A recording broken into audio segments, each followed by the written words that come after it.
hedder Ane, og jeg skal filme børnene, mens de spiser, for at se på, hvordan man kan bruge måltidet som en pædagogisk praksis. Hvordan man for eksempel kan snakke om den mad, man spiser, hvordan man kan lære nogle af børnene at blive selvhjulpende ved selv at smøre deres mad eller hælde mælk op og den slags ting.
Hvad var det værdifulde ved denne praksis?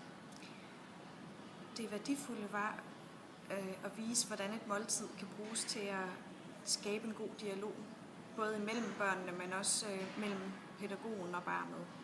Og vise, hvordan man kan sidde og have en samtale om noget fælles. Hvad enten det er maden, man snakker om, eller det er andre ting, man snakker om under måltidet.